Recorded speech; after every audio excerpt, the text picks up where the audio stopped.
तुमच्याकडे पण असं दुपारचं उरते का चपाती भाजी, परत मेथीची भाजी आहे माझी दुपारची, अशा वेळेस मग काय करावा प्रश्न पडतो स्वयंपाकाचा. तर मी तर दरवेळेस बनवते मस्तपैकी अशी चटपटीत खिचडी आणि त्याच्यासोबत मागवते दही. तर चला बघूत कशी केली आहे आपण ही खिचडी. श्री शिवाय नमस्तुभ्यम मैत्रिणींनो, मी अंजली कुंभार माझ्या यूट्यूब चॅनलमध्ये तुमचं स्वागत करते. तर आज आपण बनवणार आहोत मस्त अशी खिचडी बटाणे घालून. तर त्यासाठी साहित्य सांगते. मी इथं 3 फुलपातर तांदूळ घेतलेले आहे, छान तारा तांदूळ आहे आणि 1 वाटी मुगाची डाळ, फ्रेश अशी कोथिंबीर घेतलेली आहे, थोडंसं फ्लॉवर घेतलेला आहे, 1 टोमॅटो घेतलेला आहे, 3 कांदे घेतलेले आहेत, 1 बटाटा, टेस्टनुसार मिरची, वाटीभर वाटाणे, लवंगा, मिरे, दालचिनी आणि तेजपत्ता, 10-15 लसणाच्या पाकळ्या. आता आपण हे सगळं कापून घेऊ आणि लसण ठेचून घेऊ. तरी ते माझ्या सर्व भाज्या कट करून झालेल्या आहेत. आता आपण त्याच्यामध्ये या पातेल्यामध्ये खिचडीसाठी आदण ठेवणार आहे. इथे मी 3 फुलपात्र तांदूळ घेतलेले आहे. तर याच फुलपात्रांना मी 6 फुलपात्र पाणी गरम करायला ठेवू. तांदळाचे दुप्पट पाणी घालायचं. हे अगदी योग्य प्रमाण आहे. खिचडी एकदम मोकळी मोकळी होते. 6 फुलपात्र पाणी मी इथं घातलेलं आहे.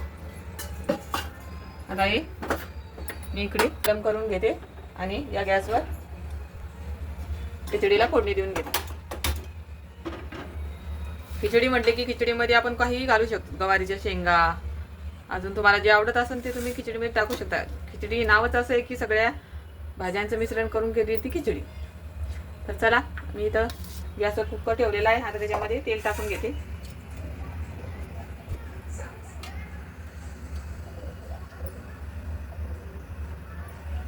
तीन पळ्या तेल घातले मी 3 फुलपात्राला. तेल गरम झालेले आहे. आता मी याच्यामध्ये मोहरी घालून घेते.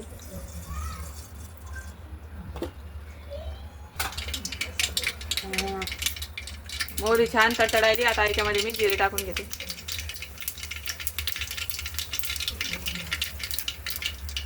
तेजपत्ता, दालचिनी, 2 लवंग आणि 2 मिरीच घेतलेले आहेत. तुम्हाला जास्त तेज आवडत असेल तर तुम्ही जास्त वापरू शकता. आता मिरच्या, याला उलथण्याने छान मिक्स करून घेऊ. मिरच्या भाजल्यात. आता आपण याच्यामध्ये लसण टाकून घेऊ. लसण अगोदर टाकल्यावर खूप करपला जातो, त्याच्यामुळे मी मिरच्या टाकल्यावर लसण टाकते. आता कांदा छान सोनेरी कलर येईपर्यंत भाजून घ्यायचा. त्यामध्ये मिक्स करून छान धुवून घेते याला. तोपर्यंत कांदा मऊ होतो. कांदा छान परतला आहे. आता मी याच्यामध्ये बटाटे टाकून घेते.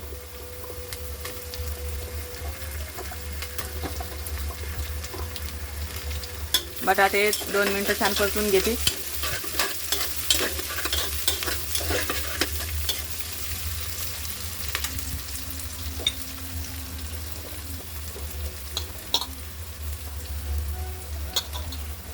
दोन मिनिटं झालेली आहेत बटाटा टाकून. आता याच्यामध्ये मी फ्लॉवर टाकते.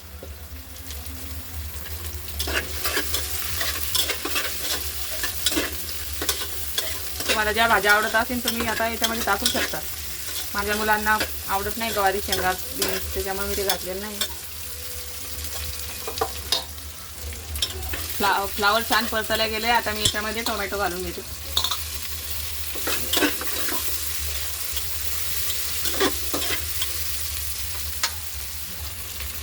टोमॅटो छान परतला. आता मी याच्यामध्ये हळद टाकते.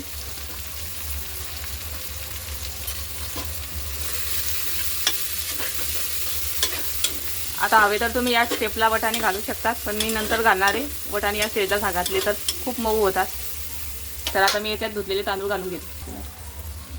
तर मी ते तांदूळ आणि डाळ स्वच्छ धुवून घेतलेले आहे. त्याच्यामध्ये टाकून घेते.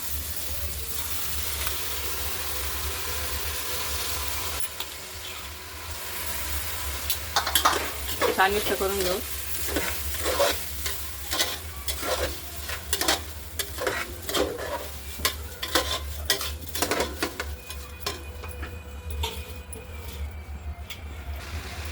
तर मी छान मिक्स करून घेतलेलं आहे. आता आपण याच्यामध्ये चवीपुरतं मीठ घालणार आहोत.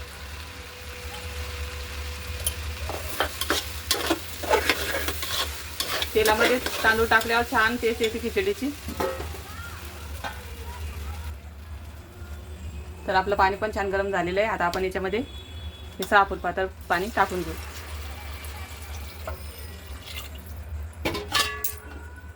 छान उकळी येऊ देऊ.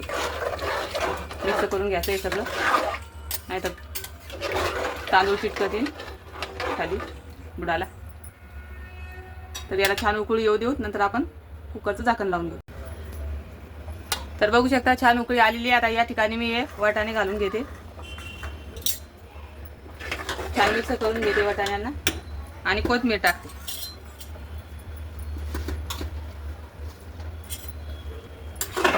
तर आता आपली खिचडी छान झालेली. आता आपण याला 2 शिट्ट्या काढून घेऊ.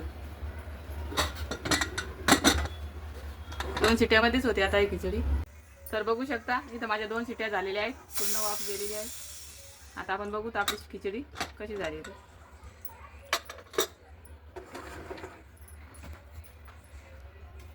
तर बघू शकता किती मस्त झालेली आहे मोकळी मोकळी खिचडी.